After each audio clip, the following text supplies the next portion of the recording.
Buenas tardes a todas y a todos a un nuevo webinar organizado por 333 y patrocinado en este caso por CEBA. Lo primero queríamos agradecer a CEBA el patrocinio y el apoyo con este webinar y también con muchas de las acciones que se realizan desde el grupo 333.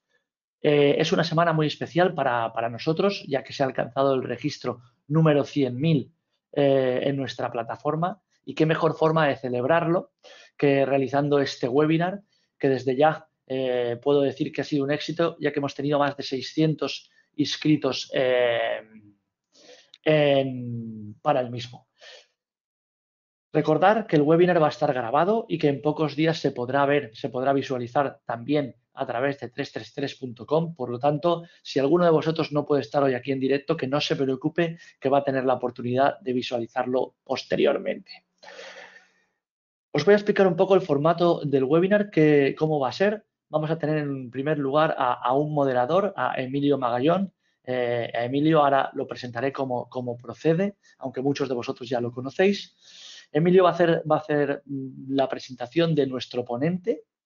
Una vez lo presente, vamos a dar paso a la presentación por parte de este ponente, que en este caso va a estar grabada.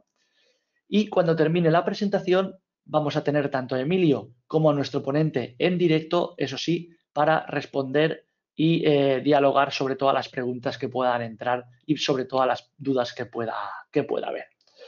Recordar que podéis hacer preguntas en el apartado que tenéis a la derecha en vuestras pantallas, donde pone preguntas o questions si lo tenéis en inglés. Sin más, voy a pasar a presentar a nuestro ponente de hoy, a nuestro moderador de hoy, perdón. Nuestro moderador de hoy es Emilio Magallón Botalla. Como digo, muchos de vosotros ya lo conocéis y posiblemente no necesitaría presentación, pero vamos a hacerlo de forma como Dios manda. Emilio Magallón es licenciado en veterinaria por la Universidad de Zaragoza, en la especialidad de producción animal y economía agraria. Emilio, después de iniciar su actividad profesional en el mundo rural, comienza a trabajar en el sector porcino en la empresa Incafood, donde lleva trabajando ya casi 40 años. Es profesor asociado de producción porcina en la Facultad de Veterinaria de Zaragoza y también profesor de análisis económico en el Máster de Producción y Sanidad Animal que organiza tanto la Universidad de Zaragoza como la Universidad de Lleida como la Complutense de Madrid. Emilio ha participado en múltiples proyectos de investigación y ha publicado varios libros y abundantes artículos de divulgación sobre el sector porcino español y participado en numerosas charlas y mesas rodandas por toda la geografía española. Así que, sin más, cedo la palabra a Emilio Magallón para que nos haga la presentación del webinar y la presentación de nuestro ponente. Un momento dulce que ya dura varios años, pero también vivimos un momento de incertidumbres, de grandes incertidumbres a corto plazo. La primera gran incertidumbre, la situación mundial con respecto a la peste porcina africana, tanto en China como en Europa, y sobre todo desde que en septiembre saltó el primer caso declarado de peste porcina africana en Alemania. La segunda gran incertidumbre, la situación de España con un crecimiento continuado en el sector porcino y con un 40% de las exportaciones de carne y piezas a China en lo que va del 2020. Todo ello en medio de la crisis sanitaria y económica mundial más importante de los últimos años, por el COVID o la COVID-19, que está cambiando modelos y hábitos de vida y consumo. Para ayudarnos a resolver estas dudas que nos provocan estas incertidumbres y quizás para resolver algunas preguntas que nos hacemos sobre el futuro del sector porcino español, tenemos esta tarde con nosotros a Guillem Burset, que nos va a hacer un exhaustivo análisis DAFO del sector porcino español, debilidades, amenazas, fortalezas y oportunidades. Guillem Burset es catalán de Girona, ingeniero técnico agrícola y desde su inicio profesional ha estado ligado siempre al mundo de las cárnicas. Primero como gerente de la sala de despiece Jaume Abràs, más tarde como presidente de la Federación Catalana de Industrias Cárnicas. También ha trabajado en la delegación española de la multinacional danesa ES Food, en su tiempo líder mundial en comercialización de carne de porcino. Ha sido socio fundador del grupo Unesport y en 2005 creó su propia empresa de comercialización de carne para los mercados internacionales. Ha participado en muchos debates, congresos, foros como ponente y desde 2003 es comentarista económico de 333. Sin más, paso a cederle la palabra.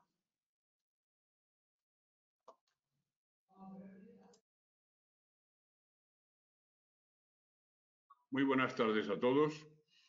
Quisiera agradecer especialmente a 333 la oportunidad que me dan de exponer mis puntos de vista sobre la solidez del sector porcino español y agradecer también a la empresa Ceba la gentileza que tiene en patrocinar este acto. Os voy a hablar sobre el porcino español, roca o burbuja, y para hacerlo me ha parecido oportuno considerar de hacer un DAFO, es decir, considerar las debilidades, las amenazas, las fortalezas y las oportunidades del sector considerado como un ente o como un sistema. Es un ejercicio que para mí es muy clarificador. Obviamente va a ser subjetivo, puesto que no existen verdades absolutas. Se basa en mi intuición, mi experiencia y en muchísimos comentarios de los cuales he extraído información con operadores españoles y europeos. Es un intento de aportar una visión global y una perspectiva amplia de lo que es el sector español, un poco lo que ha sido y lo que puede llegar a ser. Y entiendo que con el DAFO os aclaro las perspectivas de futuro. Empecemos. Vamos a considerar las debilidades del sector hoy en día. Exportamos más del 53%, lo cual indica que estamos muy expuestos a factores externos, países externos, de los que no controlamos absolutamente nada. Por tanto, en sí mismo es un riesgo. Por tanto, una debilidad. Mencionar que en el 2005 llegó China y se contentaron los chinos en los primeros años de comprarnos pues cartílagos y rabos y orejas y patas y huesos, y esto le continuó así hasta el 2017.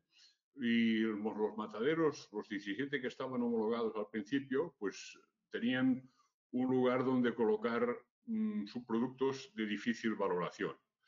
Pero en el 2017 China declaró la peste africana y entonces la perspectiva cambió de golpe. China ha empezado a comprar piezas nobles y eso ha alterado totalmente el mercado.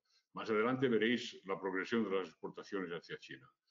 En esa gráfica, en la parte, la línea azul significa las exportaciones españolas en el conjunto de la Unión Europea de 27 y la línea roja significa las exportaciones a terceros países que, como veis, coinciden al final sobre 1 millón de toneladas. En total, España exporta 2 millones de toneladas. Muy importante mencionar que las exportaciones a terceros países en un 99% son en un congelado.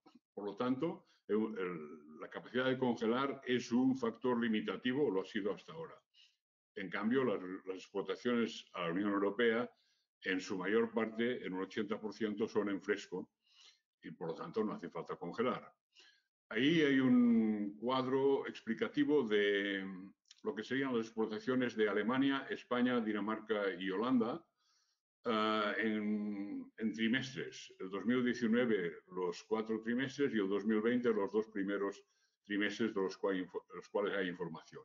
Me interesa remarcar que en el caso español, como veis, el tramo azul representa las exportaciones a China. Mencionar que China es el mercado que retribuye mejor el despiece de cerdo hoy.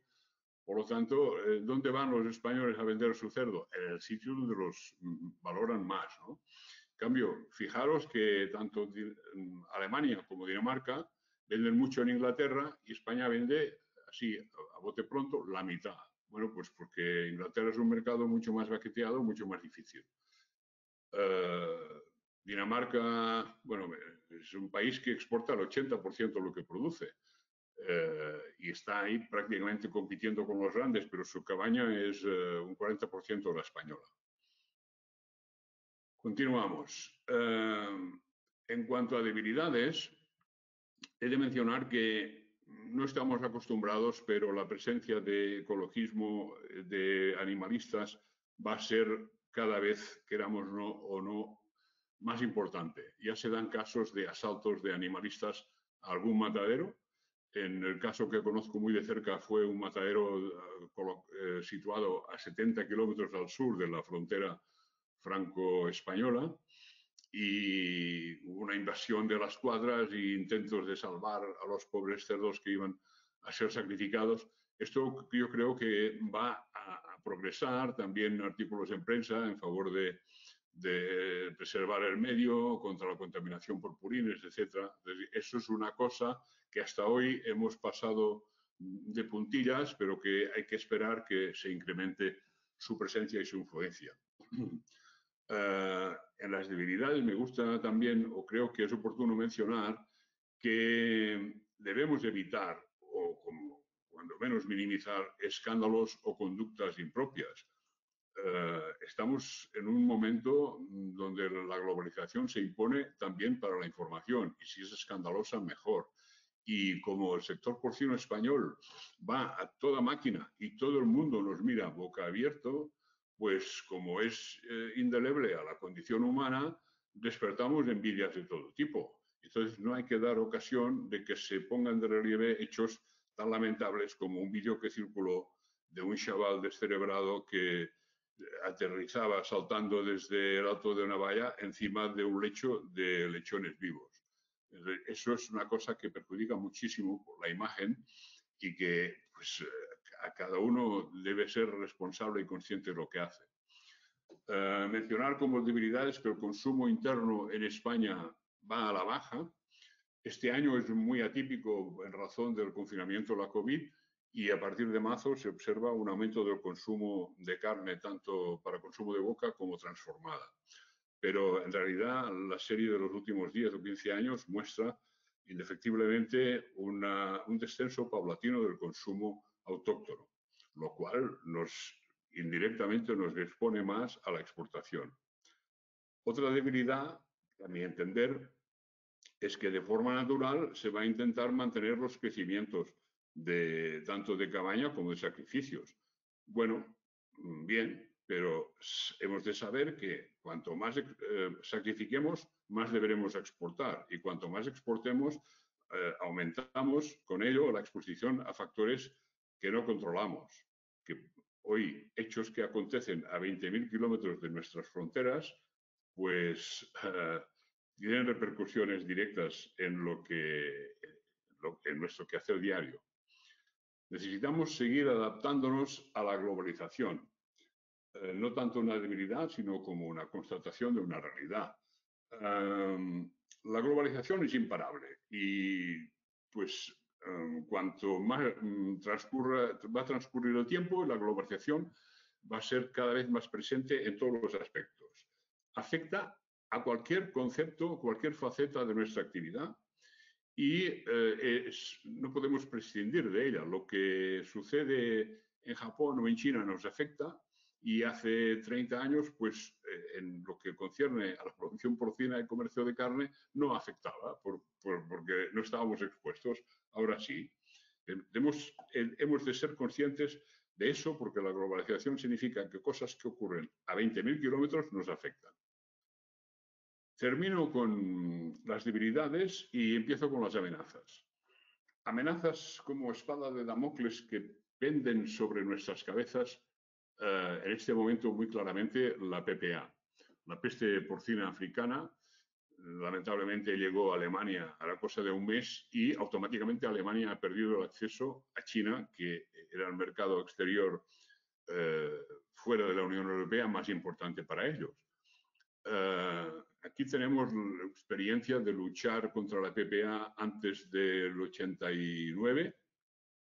Recuerdo aquí que el 15 de mayo del 89, España, como ya se había declarado exento de peste porcina africana, pudo empezar a exportar el día 15 de mayo del 89. Esa fecha debería figurar en letras de oro en todas las granjas y mataderos, porque gracias a la exportación el sector ha crecido lo que ha crecido. Tenemos experiencia en luchar contra la peste porcina clásica, compartimentando, haciendo zonas de exclusión, sacrificando 2 kilómetros o 3 alrededor del punto crítico, etc. pero si por desgracia nos afectara la peste africana, sería una catástrofe sin precedentes. En mi opinión, los cerdos vivos se pasarían por la Diagonal de Barcelona o la Castellana en Madrid, porque no encontraríamos sitio para colocarlos. Por lo tanto, atención, escrupulosidad en los protocolos sanitarios, etc.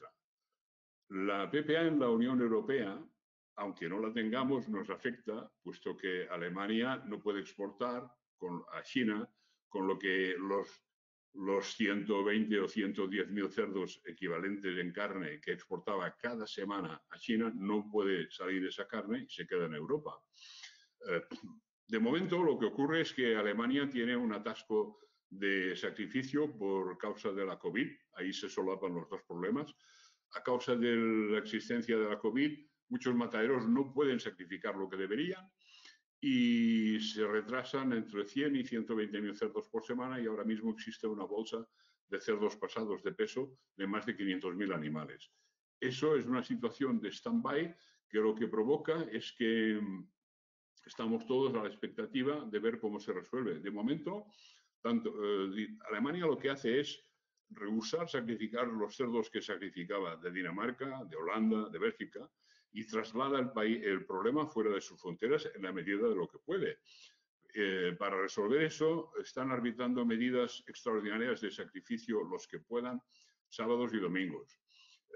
En cuanto si se puede desatascar esa bolsa de cerdos retrasados, va a ocurrir que la carne inundará Europa, porque he dicho antes que han perdido el acceso a China, y habrá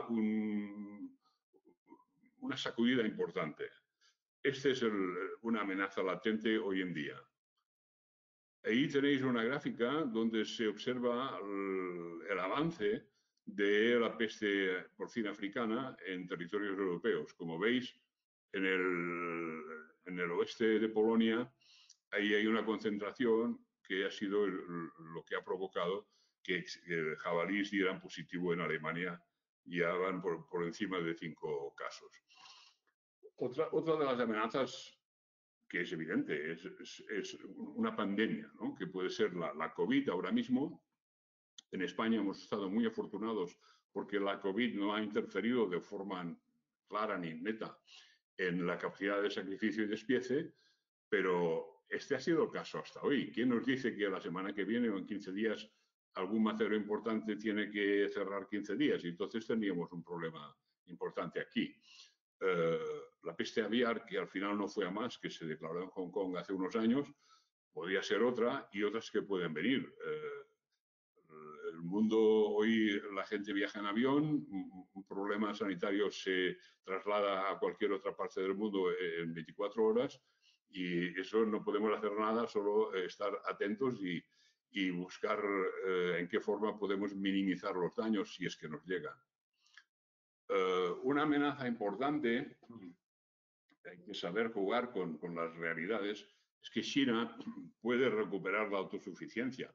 Como sabéis todos, China sufrió la PPA y eso obligó a una reducción importantísima de su cabaña. Menciono aquí que China hace 4 años, reunía dentro de sus fronteras el 50% de la cabaña mundial. Lo voy a repetir. En China había el 50% de la cabaña mundial. Por lo tanto, una reducción de un 20% de su cabaña es una montaña inconmensurable de cerdos que no están. Por lo tanto, de ahí el hambre desaforada que manifiesta China importando de todas partes. El día que China recupere su autosuficiencia, si es que llega o se acerque, encontraremos una dificultad porque en España tenemos un sector sobredimensionado con respecto a las capacidades del Estado, ¿no? Entonces, bueno, habrá que ver, más tarde lo comento. Una amenaza que ha existido hasta hace poco eran las barreras políticas. Por ejemplo, Suecia exigía garantías de que la carne que importaba fuera libre de salmonela, y eso es muy difícil porque haces 25 análisis en un camión, te salen todos negativos, y eso no quiere decir que el primer análisis que realicen en destino no dé positivo. De todas formas, las presiones de la Organización Mundial del Comercio sobre a favor de la liberalización, pues lo que hacen es reducir las barreras políticas. Otra amenaza también, en mi opinión, es que en Estados Unidos pueden tomar conciencia de su enorme potencial. Sabemos todos que el cerdo, al final, y esquematizando, el cerdo es un cereal transformado y Estados Unidos, como sabéis, es un proveedor de todo el mundo en cuanto a cereal. Estados Unidos hace lo que puede, los mataderos son enormes, trabajan pim pam, aquí te pillo, aquí te mato. No hay una mentalidad como la hay aquí en Dinamarca, de hacer las cosas bien y cuidar el detalle y poner las piezas dentro de cajas de cartón con un orden, etc. Pero eso ahí para mí es un tema que está larvado, pero que puede explotar. Para situar las cosas, y en España sacrificamos alrededor de 1 millón de cerdos cada semana. En Estados Unidos sacrifican 2,5 millones a la semana. Después de China, Estados Unidos es el segundo productor mundial y España el tercero hoy.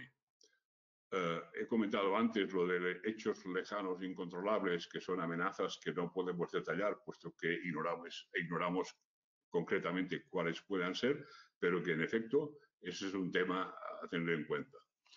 Vamos a hablar de las fortalezas del sector, que son muchas, muy importantes. Reitero y repito que todo el mundo nos está observando con la boca abierta. Y ahora entenderéis el porqué. La propia trayectoria del sector en los últimos 25 años es una garantía del éxito futuro, puesto que el sector se ha consolidado, ha aprendido de los que ya llevaban años de ventaja haciendo lo que ahora hacemos nosotros y se ha producido una profesionalización importantísima. Hay conceptos que ahora son de uso común, como la trazabilidad, etcétera, que hace 20 años nadie sabía, ni siquiera había soñado con eso.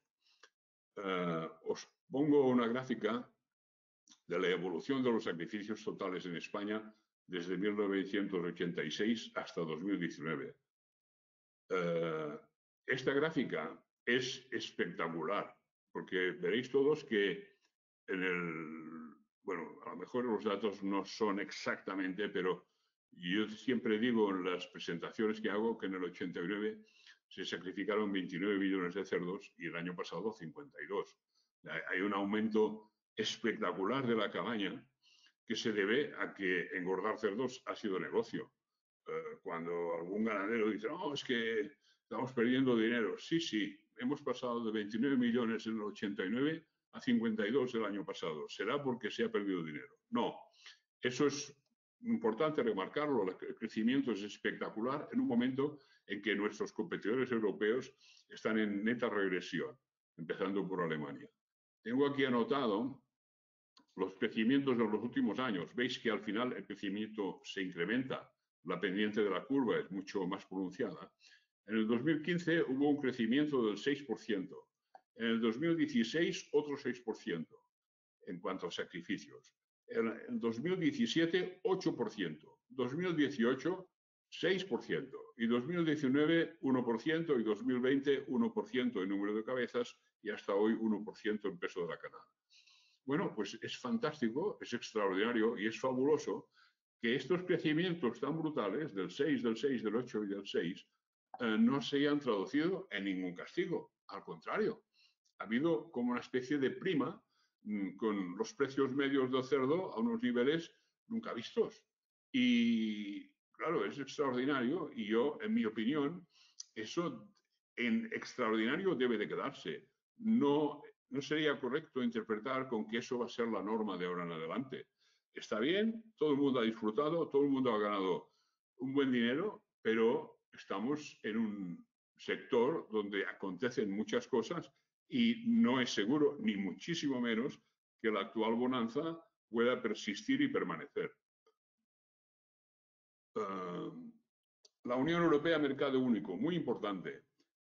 Significa que todos los Estados miembros nos regimos por las mismas reglas. Por lo tanto, nuestros rivales, que no enemigos, en cuanto a producción de cerdos y comercialización, son los Estados miembros de la Unión Europea. Alemania, que hasta hace poco era el líder europeo indiscutible, Holanda, Dinamarca, etc. Tengo una gráfica en la diapositiva siguiente muy explicativa y eso es importantísimo porque es la piedra angular que sustenta el triunfo de la porcinocultura española.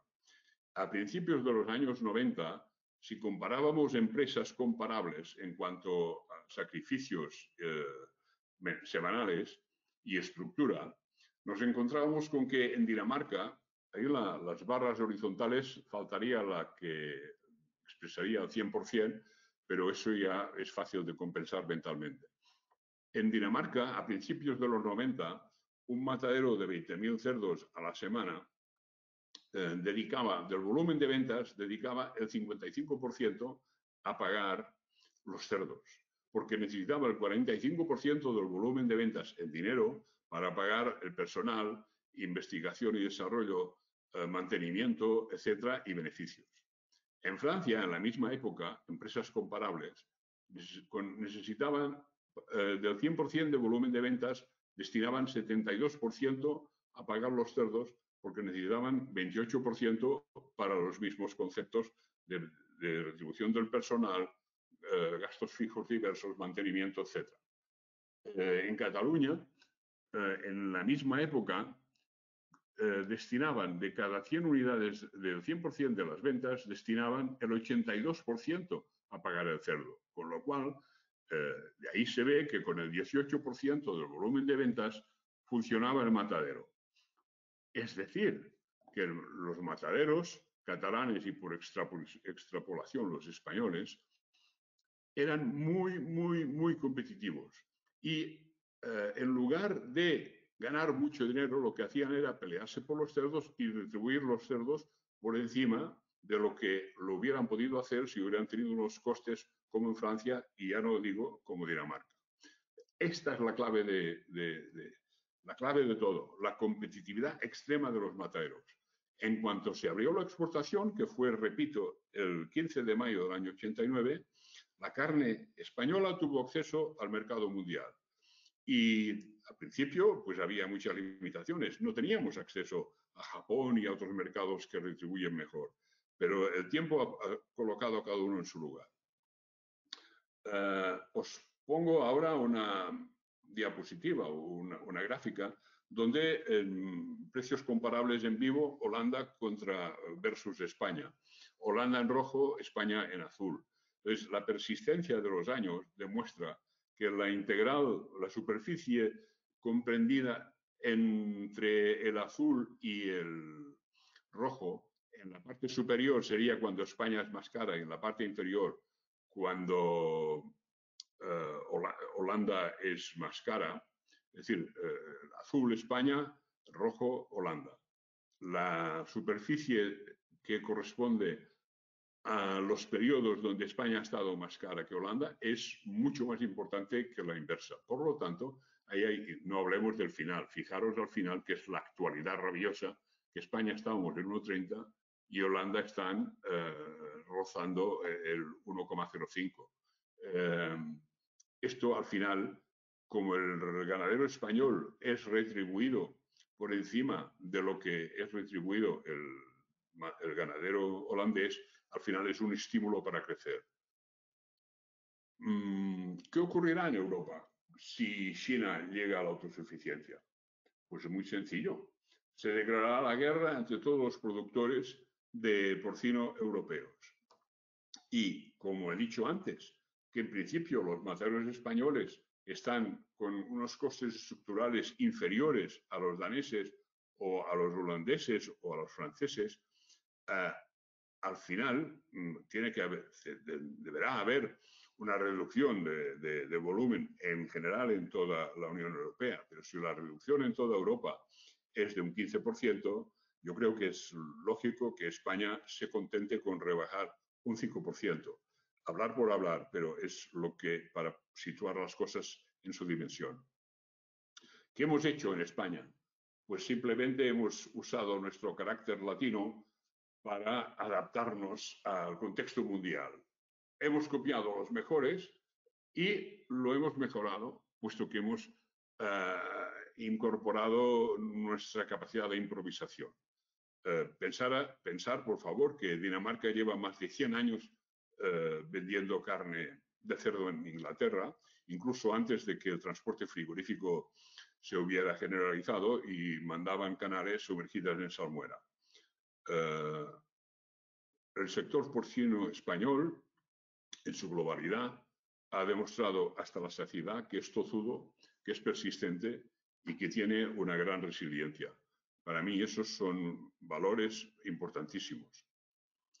También mencionar, porque es verdad que hemos aprendido de la crisis. En el 91 hubo un momento donde los ganaderos estaban a punto de arruinarse, pero lo que ocurrió es que todo el mundo aprendió a usar un lápiz de punta muy fina para aquilatar los costes al máximo y fue un autoaprendizaje costoso, doloroso, pero de ahí los que salieron adelante salieron más fuertes. Y luego recalcar aquí otra vez que la fortaleza del sector en su globalidad es la competitividad extrema, tanto de mataderos como de ganaderos. Pongo como contraejemplo el Canadá, porque en Canadá los mataderos viven muy bien. Por ejemplo, mataderos homologados en Canadá para vender carne en la Unión Europea. Dos plantas.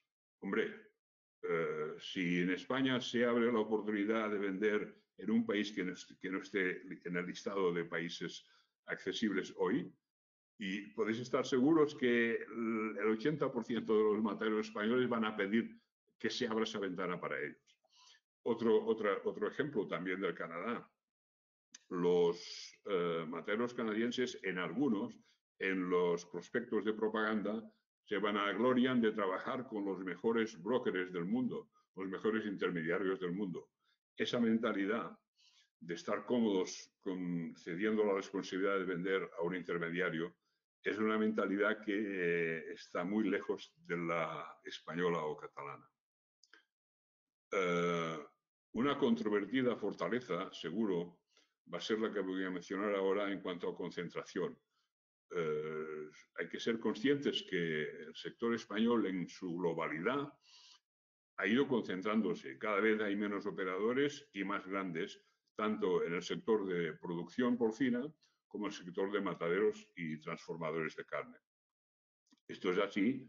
Probablemente no hemos terminado y proseguirá la concentración, pero al final, en un mundo cada vez más global, tener una talla mínima permite acceder mejor a según qué mercados. Por ejemplo, si te piden jamones de este peso a este peso, cuanto más mates, más fácil te será seleccionar, más volumen tendrás ideal.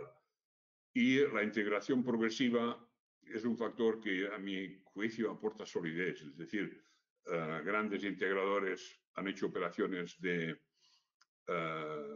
compra de mataderos y salas, y algún matadero ha hecho operación de compra de alguna agrupación de productores. Eso es para mí un factor que galvaniza todo el sector en su conjunto y le da más solidez al sector en general, en mi opinión.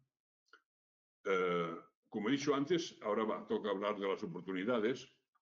La Unión Europea es un terreno de juego en común y eso nos va bien, pues si tenemos menos costes, somos un poco más competitivos, pues los podemos dejar atrás o por lo menos nos van a incordiar un poco menos nuestros competidores. La oportunidad que nos brindó la exportación permitió acceder al mercado mundial y permitió crecer. Sin exportación es obvio que no se habría podido crecer. La exportación va a estar ahí en tanto en cuanto no tengamos peste porcina africana. Una oportunidad, quizás no sea una oportunidad, pero sí mencionar que la densidad porcina por kilómetro cuadrado en España es todavía inferior a la que existe en Dinamarca o en Holanda. Bueno, tenemos espacio para crecer. De todas formas, Dinamarca y Holanda, en cuanto a producción porcina, tampoco son el modelo, ¿no?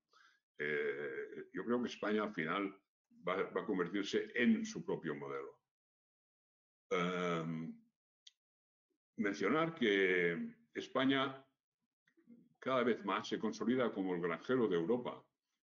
Una anécdota, vi una vez una propaganda de un productor de tomates holandés que escribía en internet sin ningún rubor que los tomates holandeses eran mejores que los españoles de Almería porque en Holanda crecían en un invernadero, se controlaban las condiciones de humedad, no estaban expuestos a las veleidades de la naturaleza, etc. Y me di cuenta de que el marketing lo que hace, intenta hacer pasar por una cosa positiva lo que es artificial.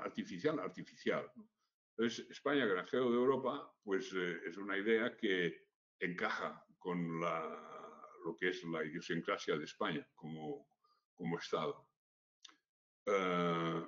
Oportunidad es que aquí la mentalidad es acceder a todos los mercados posibles. Si hay algún mercado cerrado, me consta que las autoridades españolas hacen lo que pueden por abrirlo, porque todo el mundo se da cuenta de la trascendencia.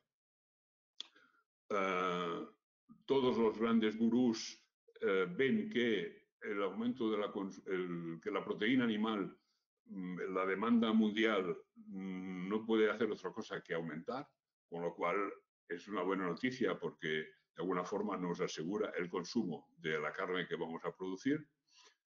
A lo mejor se podría reintentar exportar el know-how de los grandes ganaderos españoles a Estados Unidos.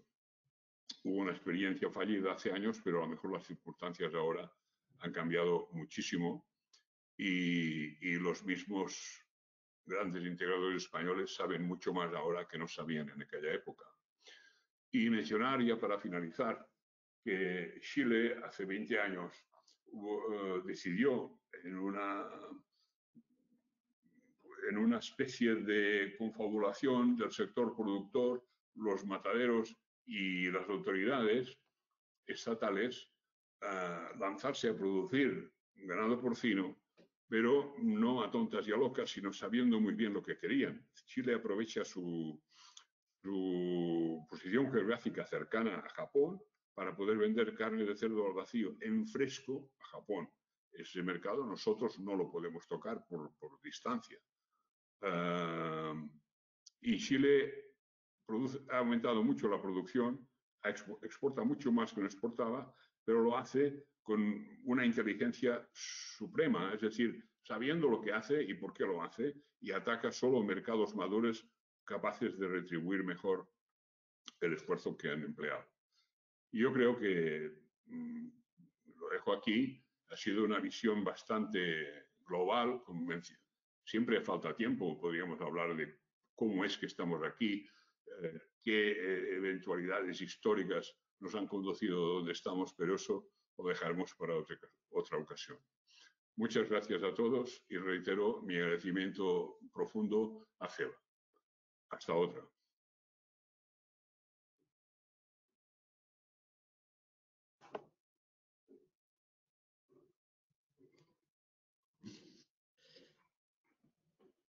Javier.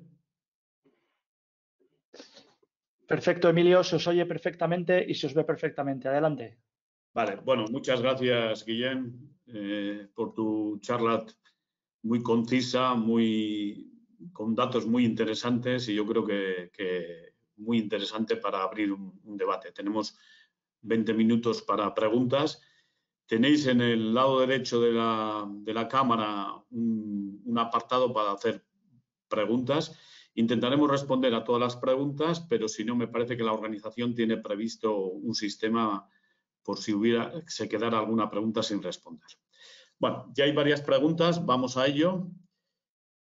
Las voy a ir por orden de introducción. Bueno, la primera pregunta que tenemos es de Carmentia Rodas, que nos pregunta cuál es el principal factor que ha hecho que el sector porcino español haya crecido tanto en los últimos años.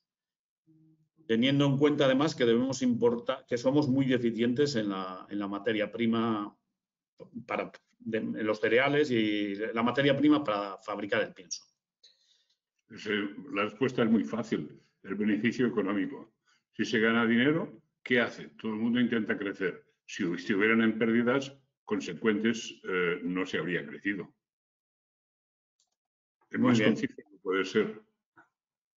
Muy bien. ¿Qué opinión te merece el proyecto superanunciado de que China va a instalar en Argentina 300.000 cerdas? Esta pregunta la hace Francisco Casanova. Bueno, China lo que hace es proteger sus intereses. En otros campos, pues ha invertido muchísimo en África a la búsqueda desesperada de materia primera, minerales, etcétera. Y en el caso del porcino, pues China se da cuenta de su gran debilidad, que ahora está sufriendo, y lo que intenta es diversificar. Esto es de pura lógica.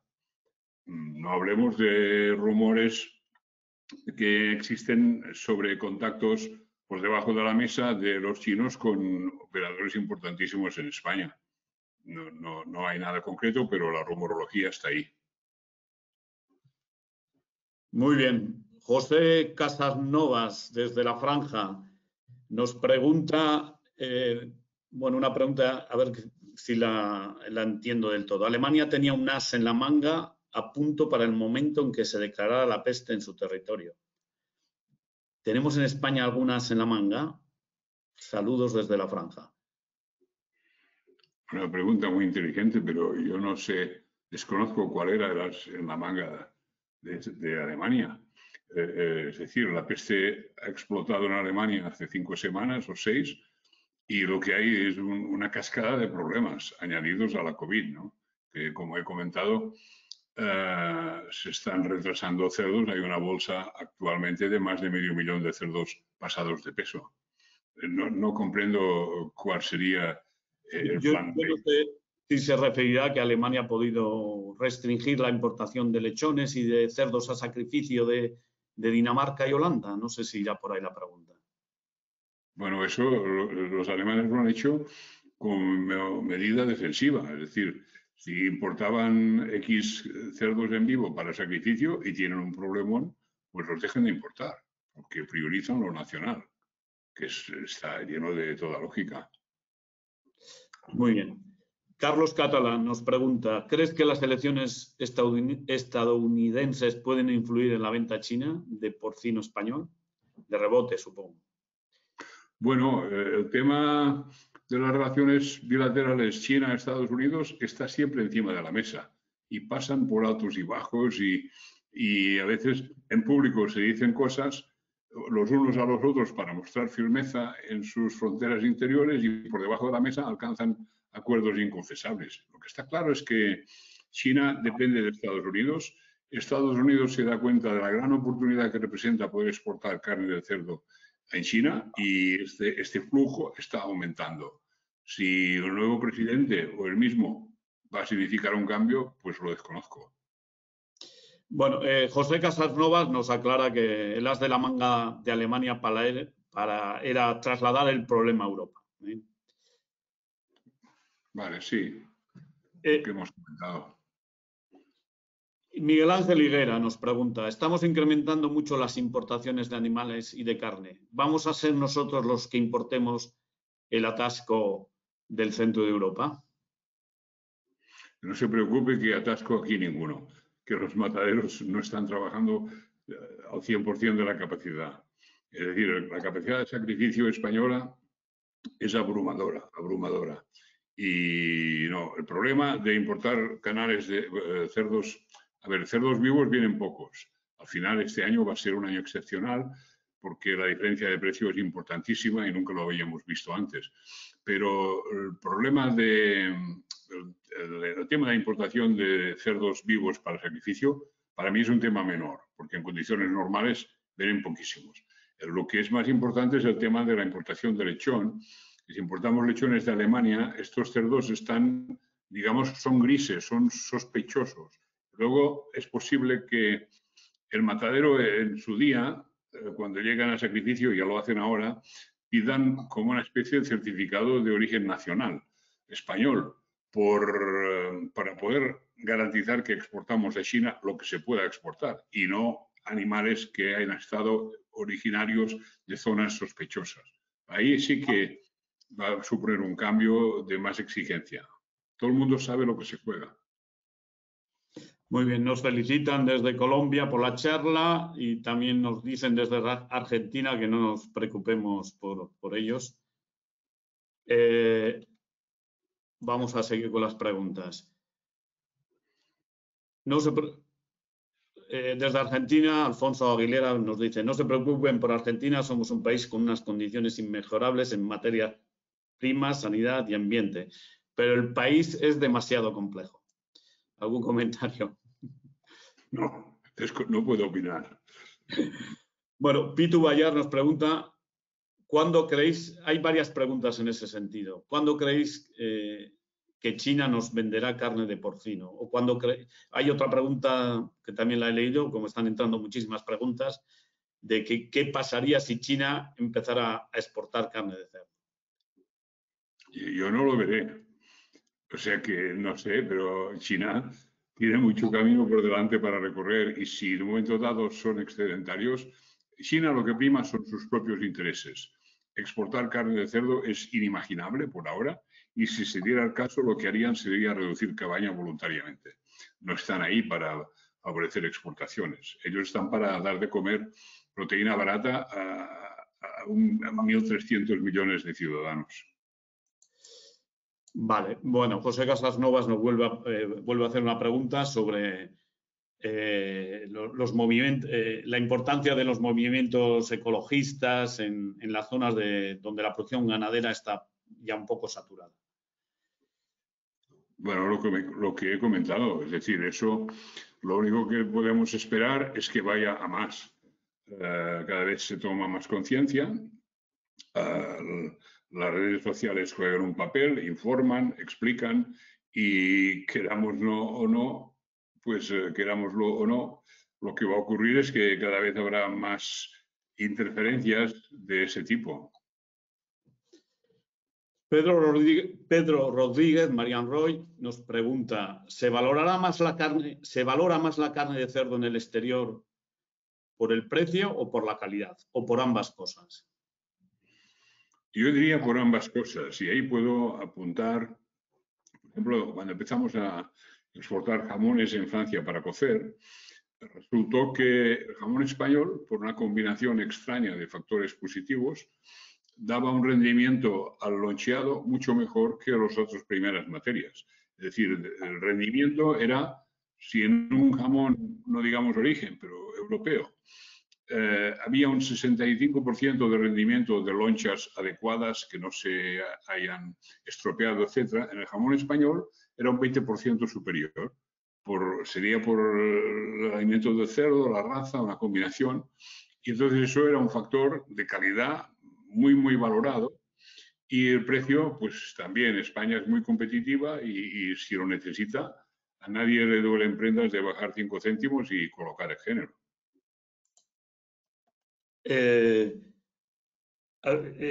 China ¿crees que aceptará el compartimento de Alemania, ya que parece que no va a aceptar la regionalización?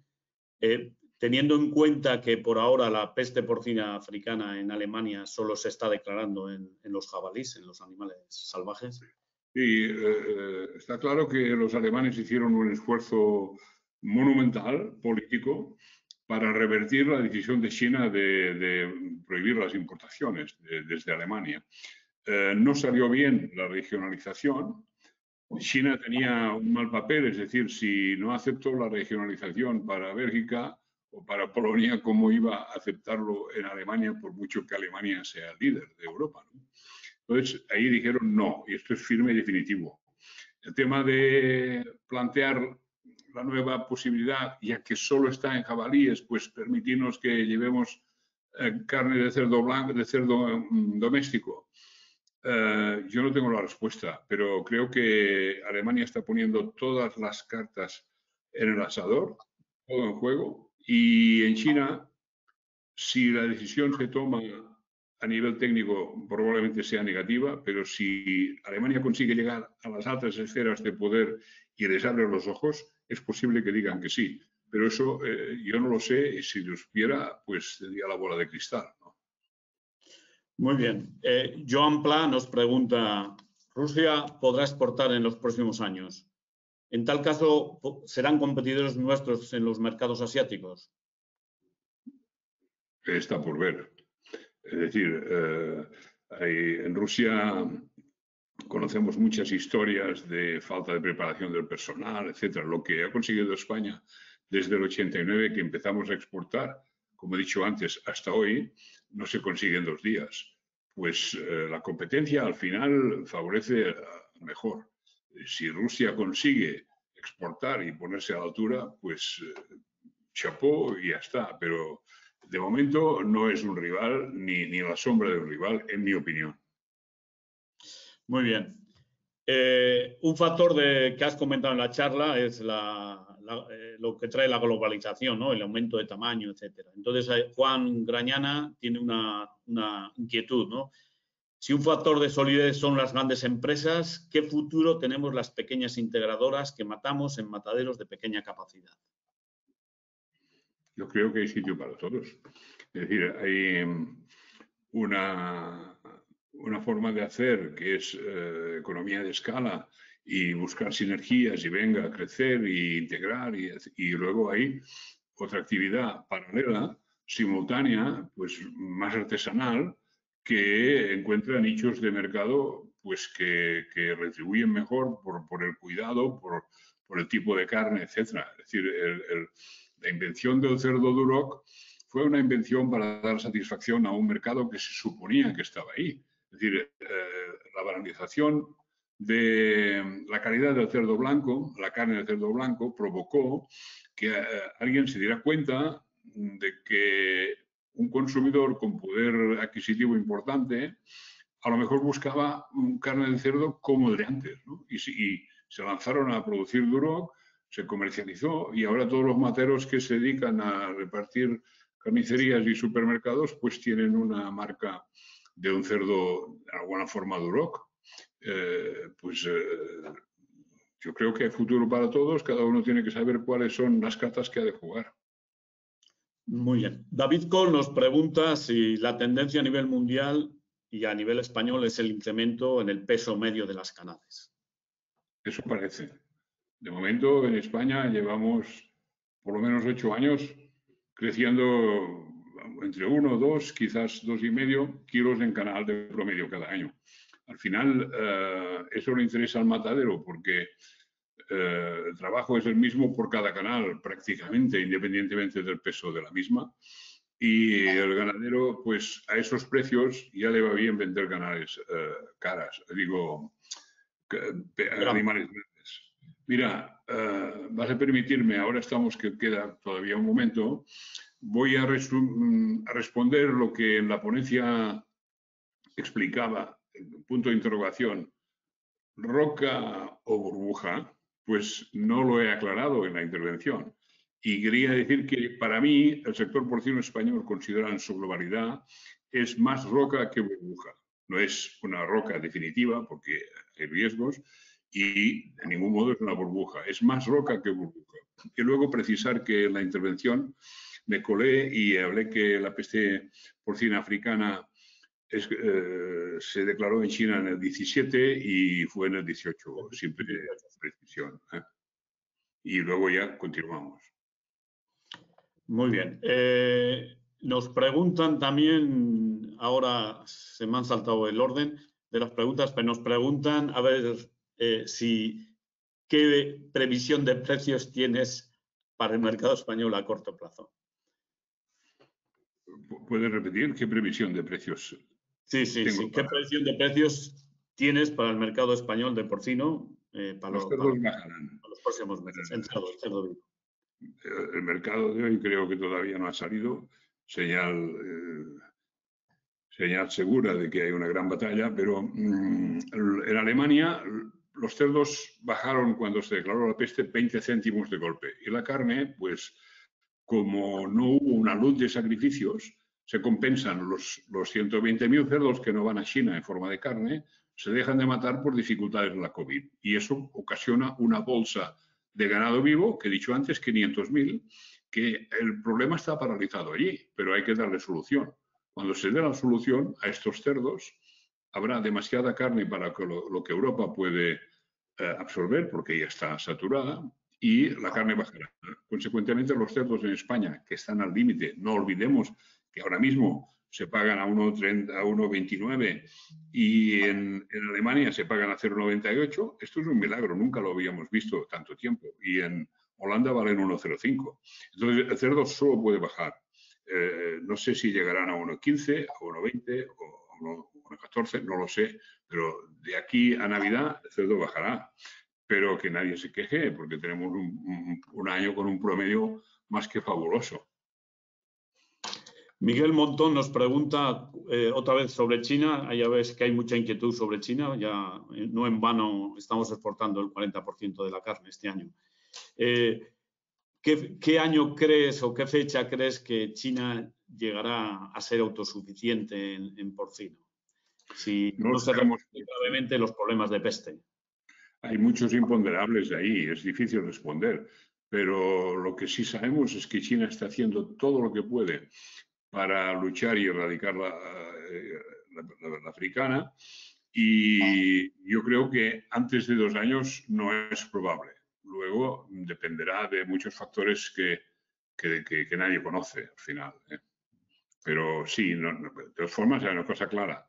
A la corta o a la larga, China incrementará su autosuficiencia. Esto para mí es una verdad como un puño. Es decir, China está luchando.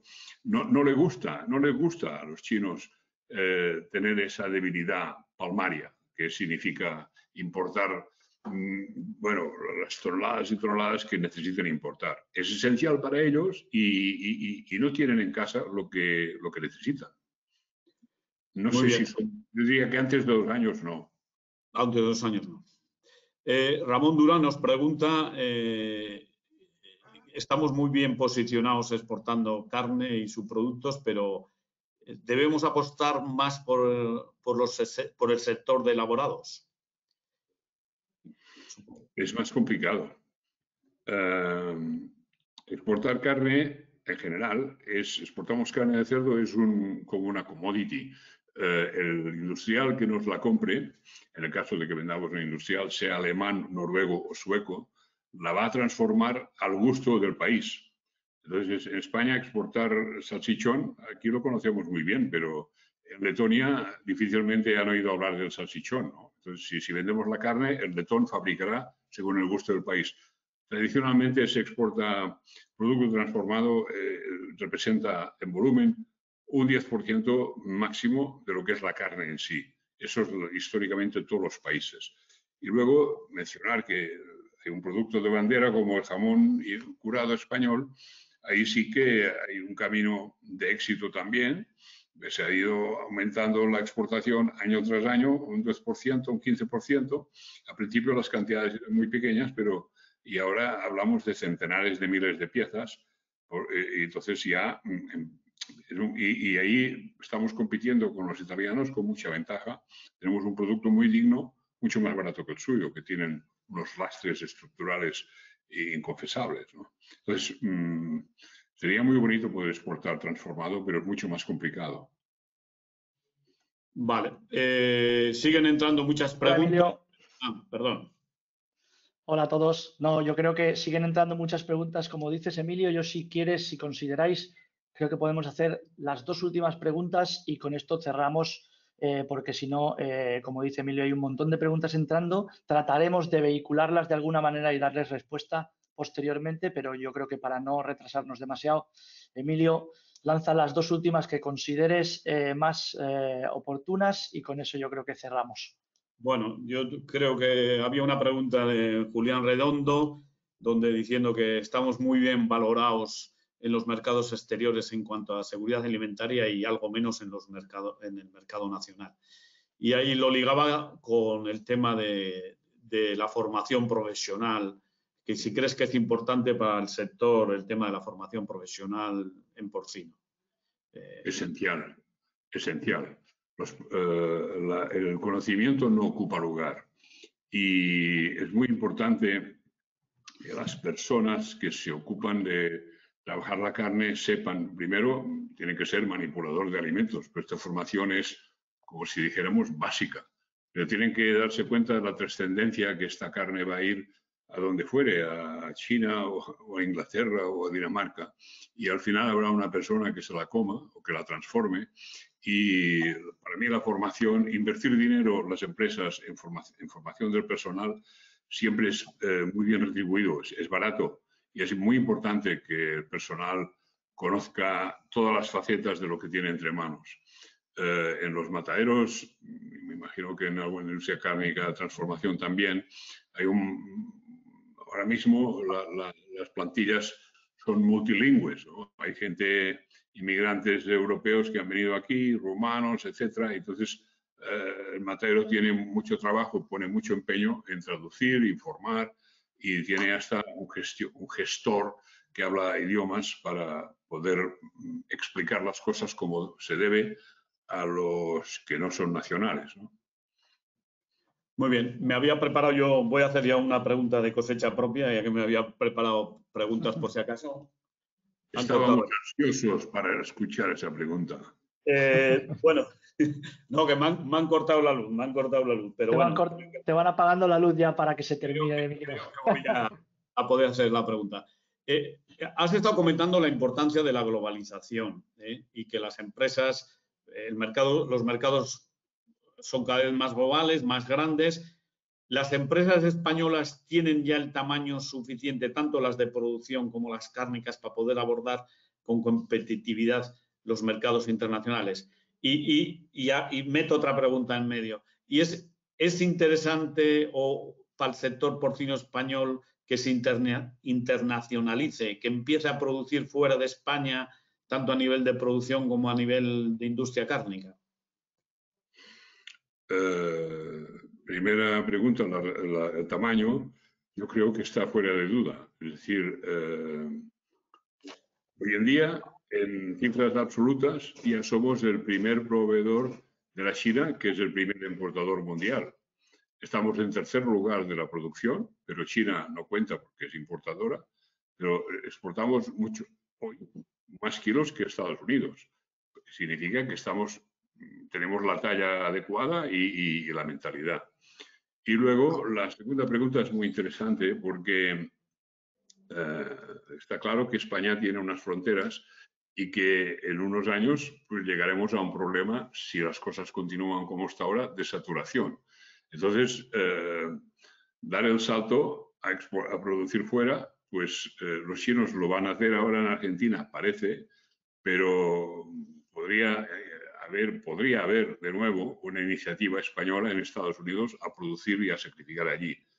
Y yo creo que, bueno, hay empresas muy serias, muy grandes, que a lo mejor se lo están planteando. No tengo ninguna información, pero es un tema que a mí me parece bastante obvio. Que hubo un intento fallido por lo que sea hace unos años, no tendría por qué volver a suceder lo mismo ahora. Muy bien, Javier. Muy bien, pues la cláusula. Yo creo que cerramos aquí. Se han quedado algunas preguntas sin responder. Gracias a todos por lanzarlas. Como digo, intentaremos vehicularlas de alguna manera posteriormente en 333. A la vez que, como repito, el webinar quedará grabado y colgado en la plataforma. Muchas gracias, Guillem, sobre todo por la presentación y por toda la información que nos has dado. Gracias, Emilio, por la moderación. Gracias a todos por asistir y, de nuevo, gracias también a Ceba por hacer posible y soportar y apoyar, digamos, este webinar. Y bueno, esperamos vernos pronto. Muchas gracias, insisto, y hasta pronto. Gracias. Gracias a vosotros.